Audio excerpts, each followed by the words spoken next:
Arthur Birling is really unlikable, pretty much from the first moment we meet him. But what makes him such an irritating character, and why did Priestley write him that way? If you've read an Inspector Calls already, or watched my 7-minute summary, then you know that Mr. Birling is the head of the Birling family, a self-made businessman who owns a prosperous factory and is on his way to getting a knighthood. Apart from these basic descriptions, though, we need to dig a little deeper to discover who he really is, and that requires a bit of context about the time period. This play is set in the early 1900s, right before the start of World War I, and was a time where class systems were in full effect. England had what was called a static society, which meant that in most cases the rich stayed rich and the poor stayed poor, so there was a very obvious divide that separated them, and they rarely ever mixed. Society was also primarily male-dominated, as men had much more power in the household and in general, while women did not even have the right to vote yet. So Mr. Birling is a true representation of a dominant figure at this time, because he is a man, and he is wealthy and influential. This makes him seem very self-assured and pompous on the outside, as he is used to being in positions of power. Right from the beginning of the play, it is clear that Mr. Birling likes the sound of his own voice. He loves making long speeches, and does not like to be interrupted, again because he is used to being in control. For instance, in Act 1, when Eric tries to interrupt his factually incorrect speech about the impossibility of a war, he cuts him off by saying, "Just let me finish, Eric. You've a lot to learn yet." Not only does he stop Eric from voicing his opinion, he also puts him down by highlighting his inexperience and youth. Outwardly, he comes across as someone who's extremely self-confident and narcissistic, calling himself a hard-headed practical man of business, and proclaiming his opinions as if they are the only ones that matter. But at a closer glance, it is also apparent from the very start that Mr. Birling is using this brash facade to cover up a lot of insecurities. Priestley describes him as being rather provincial in his speech, which reveals that he was not born into wealth, but grew up in a lower social class and married into an upper-class family. Mrs. Birling is the one who comes from money, and this is something which would definitely make him insecure. Some of his behaviours in the first act would have come across as embarrassing and uncouth, and in fact, Mrs. Birling has to correct him several times, like when he compliments the cook on the dinner, she says, reproachfully, "Arthur, you're not supposed to say such things." Self-made men like Mr. Birling with new money were looked down on by those with aristocratic roots and titles, which is why the prospect of getting a knighthood is so important to him, as he craves the validation of the upper classes.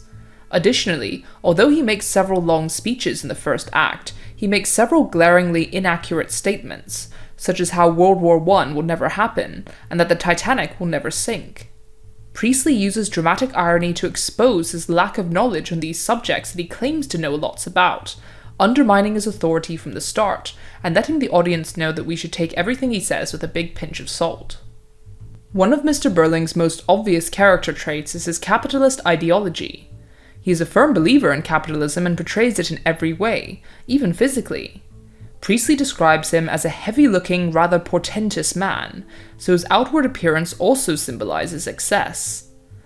Portentous means that he likes to try to impress people. For instance, he buys Gerald's father's favorite port to impress him with his good taste. Because he did not grow up wealthy, capitalism was the means through which he was able to enter the upper class, and therefore his whole life revolves around this ideology.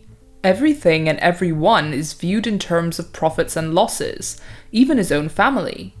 He quite literally says this in Act 1, when he praises Sheila and Gerald's relationships for bringing lower costs and higher prices. Gerald is a member of the wealthy Croft family, who own a larger and older rival business to Mr. Birling, so he sees Sheila's engagement as a way to increase his profits and social status. This is why he is so desperate for them to still get married at the end of the play, even though it was revealed that Gerald cheated on Sheila the whole summer. His daughter's happiness is of no importance to him as long as she is helping to boost his profits. As a major employer in Brumley, he uses the loose labour laws of the time to get away with paying women like Eva Smith a ridiculously low wage to reduce his costs. He only sees his workers in terms of money, not as human beings. So when Eva attempts to unionize and strike for higher wages, she is fired, losing the little income she had to begin with.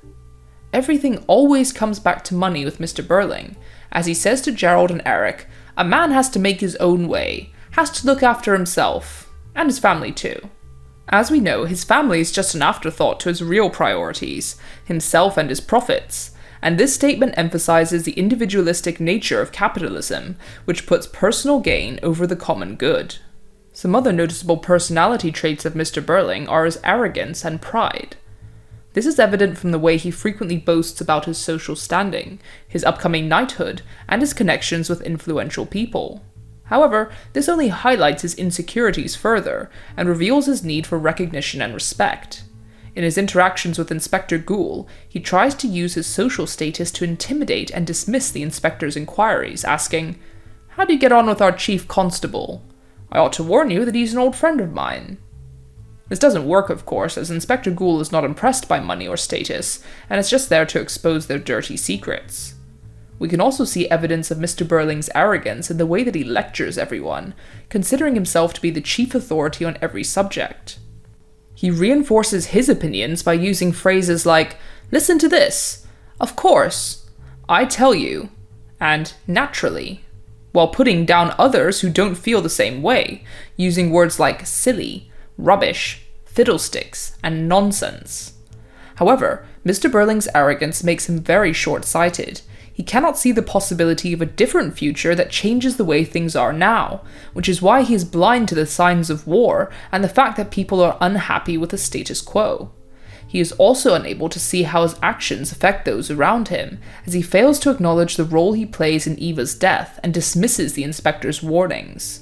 His capitalist view of life stops him from seeing the interconnectedness of society, a perspective that is starkly challenged by the inspector's belief that we are members of one body. Finally, let's take a look at Mr. Birling's relationships with the other characters. His family dynamic is all about authority, obedience, and respect. Whenever this is challenged, primarily by Eric, he is quick to get angry, cut them off, or put them down.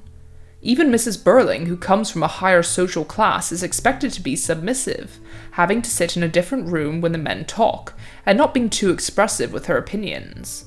Because he sees his family as tools to get to where he wants to be in life, there is clearly little love there, even with his wife, as it is suggested that he spends very little time with her, and has probably had many affairs over the years. In contrast, when he interacts with Gerald Croft, it almost sounds like he is sucking up to him.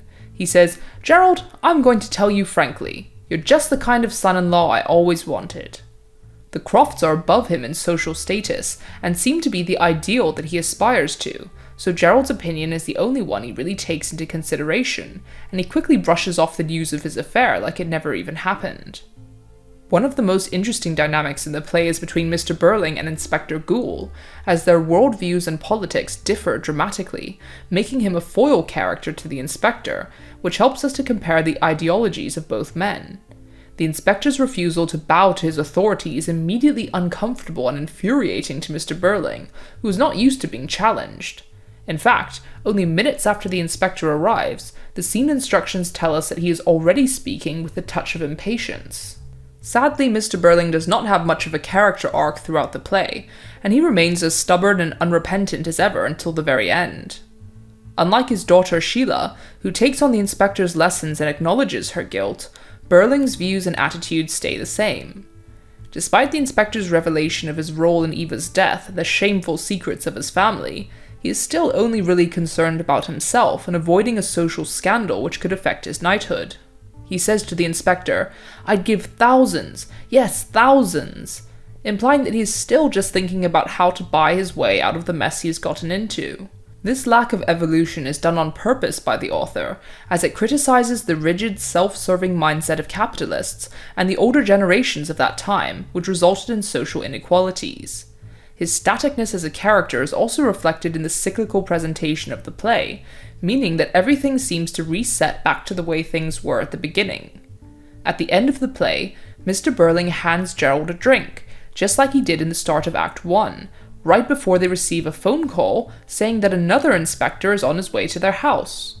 Priestley is showing that the cycle is beginning again because the characters haven't learned their lesson, which represents how unwillingness to change leads to society making the same mistakes over and over again. Thanks for watching, guys. Stay tuned for follow-up analysis videos soon to come. See you next time!